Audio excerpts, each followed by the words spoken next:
Hey guys, welcome to Vintage Diaries. සාමාන්‍යයෙන් අපිට තේරෙන වයස වෙද්දී අපි හරි ආසයි ලස්සනට ඉන්න එක විදිහේ එක්ස්පෙරිමන්ට්ස් කරන්න අපි කැමතියි. හැබැයි ඊට පිටිපස්සේ තියෙන එන්වයරන්මන්ට් එක ගැන එහෙම නැත්නම් ඔයාගේ වටපිටාව ගැන ඔය චුට්ටක් හිතුවද? ඉතින් අද vlog එකකින් මම කියන්නේ අපේ ජීවිත කාලයට වැදගත් වෙන පුංචි ක්‍රයිටීරියා එකක් ගැන. ඒ තමයි පිළිවෙල නැත්නම් නීට්නස් එක ගැන. ඉතින් ගර්ල් කෙනෙක්ද බොයි කෙනෙක්ද කියලා ඩිෆරෙන්ෂিয়েට් කරන්න බැරි වුණත් ගොඩක් දුරට පිළිවෙල කියන මාතෘකාව ගැන කියද්දී ඒක පාටම අපේ හිතට එන්නේ ගර්ල් කෙනෙක්. මම හිතන දෙයක් තමයි මේ කියන නීට්නස් එක පටන් ගන්න හොඳම තැන අපේ බෙඩ් එක. ඉතින් උදේ නැගිට්ටට පස්සේ බෙඩ් එක නීට් එකට හදන්න පුරුදු වෙන්න.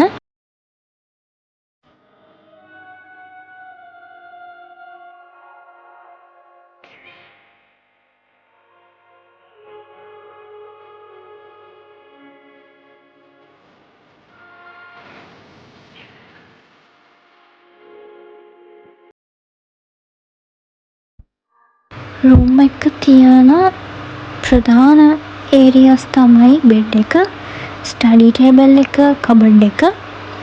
ඇඩිෂනලි තියෙන්න පුළුවන් බුක් රැක් එකක්, ෂූ රැක් එකක්, රීඩින් ඒරියා එකක් වගේ.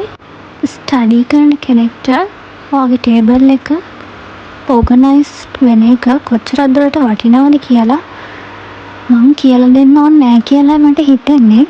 ඔයාගේ ටේබල් එක මෙස්සි වෙන තරමට ඔයා පාඩම් කරන දේවලුත් ඔයාගේ බ්‍රේන් එකේ ස්ටෝර් වෙන්නේ ඒ විදිහටමයි. ඉතින් ඒ හින්දා පුළුවන් තරම් දුරට ටේබල් එක ඕගනයිස්ඩ් කරගන්න පුළුවන් හැම වෙලාවකම. ඉතින් ඒකට ඔයාට ලොකුවට මහන්සි වෙන දෙයක් නැහැ. ඔයා දෙයක් ගත්තා නම් ඒක ආපහු තිබ්බ තැනින්ම තියන්න. ඔයාට තියෙන පුංචි ඉඩක්ද ලොකු ඉඩක්ද කියන එක ප්‍රශ්නයක් කරගන්නේ නැතුව තියෙන ඉඩ තියෙන ස්පේස් එක පිළිවෙලකට තියාගන්න ඔයා හැම වෙලේම උත්සාහ කරන්න. ඩස්ට් එක කියන්නේ ඔයාගේ රූම් එකේ පිළිවෙල නැති කරන එක රීසන් එකක්. ඒ හින්දා හැමදාම රූම් එක අතු ගන්න. ඊට පස්සේ සතියකට සැරයක් රූම් එක මොප් කරන්න. මං පුරුදුලා ඉන්න දෙයක් තමයි මම රූම් එක ක්ලීන් කරනකොට අනිවාර්යෙන් මිරර් එක ක්ලීන් කරනවා. මොකද අපි හැම වෙලේම ගමනක් බිමනක් යද්දී වුණත් අලුත් ඇඳුමක් ඇඳලා වුණත් අපි මුලින්ම යන්නේ මිරර් එක ගාවරනේ. ඊළඟට ඔයාට ෂූ රැක් එකක් තියෙනවා නම් රූම් එක ඇතුලේ ඔයා එක පිළිවෙලකට ඕගනයිස් කරගන්න. කවදාවත් ගමනක් ගිහින් ආවට පස්සේ ඒ ෂූ දෙක වොෂ් කරන්නේ නැතුව කවදාවත් රූම් එක ඇතුලේ ස්ටෝර් කරන්න එපා.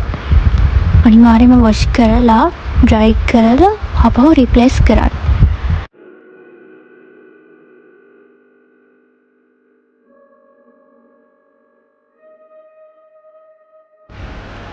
අපි හරි ආසයිනේ ලස්සනට අඳින්න.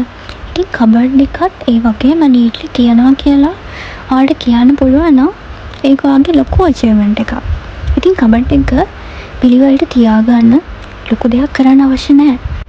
අපි හදිස්සියෙන් ඇඳුමක් තෝරනකොට කබඩ් එක හැඩි වෙන්න පුළුවන්. හැබැයි අපි ආයෙත් ඒ ගත්ත ඇඳුම වොෂ් කරලා කබඩ් එකට දාන වෙලාව තියෙනවනේ. අන්න ඒ ටයිම් එකේදී අපිට පුළුවන් ඒක ලස්සනට නමලා තිබ්බ විදිහටම ආපහු රිප්ලේස් කරන්න. ඉතින් පුංචි ස්ටෙප්ස් ටිකකින් අපිට පුළුවන් අපේ බෙඩ්රූම් එක ඉන්න ආස හිතෙන විදිහේ ප්ලේස් එකක් කරගන්න. පිළිවෙලකට ඉන්නවා කියන්නේ ඔයා ලස්සනට ඉන්නවා කියන එක විතරක් නෙවෙයි. ඔයාගේ වටපිටාවත් ඒ වගේම වෙන්න ඕන. ඉතින් ඔයාගේ රූම් එකට වගේම හොස්ටල් රූම් එකට, බෝඩින් හවුස් එකකට මේ පුංචි ක්‍රයිටීරියා එක එකතු කරගන්න. ආයෙත් ඒ ටික කරන් යනකම් සතුටින් පරිස්සමෙන් ඉන්න